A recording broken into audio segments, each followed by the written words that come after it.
కులగణన పత్రాలకు సంబంధించి మీ party MLC అంటే నిప్పు పెట్టిన పరిస్థితి కనపడుతుంది. చెత్తబుట్టలో జ్ఞానారెడ్డి సంబంధించిన ఇది సర్వే అని చెప్పేసి కూడా మాట్లాడుతున్నారు.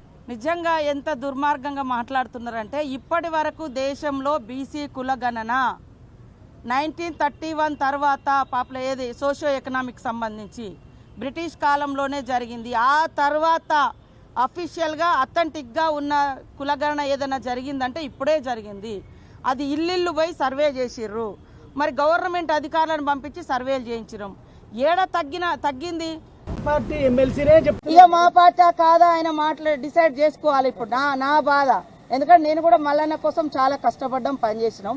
పార్టీలో మాట్లాడాలనుకున్నప్పుడు పార్టీ లైన్లో ఉండాలి. లేదా మీకు డౌట్స్ ఉంటే ఇది ఎట్లా చేసినామని ఆయనను కూడా 2-3 మీటింగ్లో పిలిచినాం.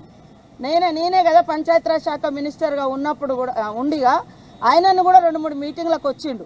కాబట్టి ఇవాళ ఈ యొక్క కులగణన జరుగుతుంటే ఈ యొక్క సమగ్ర సర్వేలో అధికారులకు సహకరించాల్సినటువంటి ప్రజాప్రతినిధులుగా ఉండి బీఆర్ఎస్ పార్టీ ఎంత దుర్మార్గం అంటే వాళ్ళు ఈ సర్వేలో పాల్గొనలే. మేము ఒక టార్గెట్ పెట్టుకున్నాం, సామాజిక ఆర్థిక ఉద్యోగ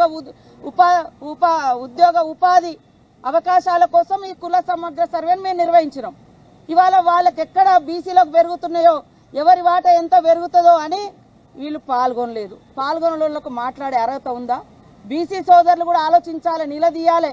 ఎందుకు వాళ్ళు పాల్గొనలేదు? వాళ్ళు అంటే దీన్ని తగ్గించాలనే కదా, ఈ యొక్క కుల సమగ్ర సర్వేను ఉనికిలోకి రానియకుండా చేయాలనే కదా. అలాంటి వాళ్ళు వచ్చి వాళ్ళు మాట్లాడుతున్నారు బీసీల కోసం.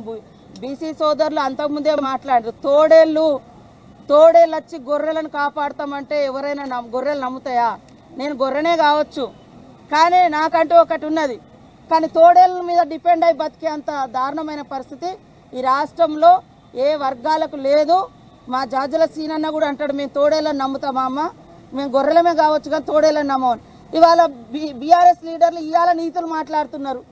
మీ ఇంట్లో ఒక పీసీసీ ఒక సెక్రటరీ అంటే ప్రెసిడెంట్గా ఉన్నారు, సీఎంగా ఉన్నారు, కనీసం వర్కింగ్ ప్రెసిడెంట్ కూడా గతి లేదు.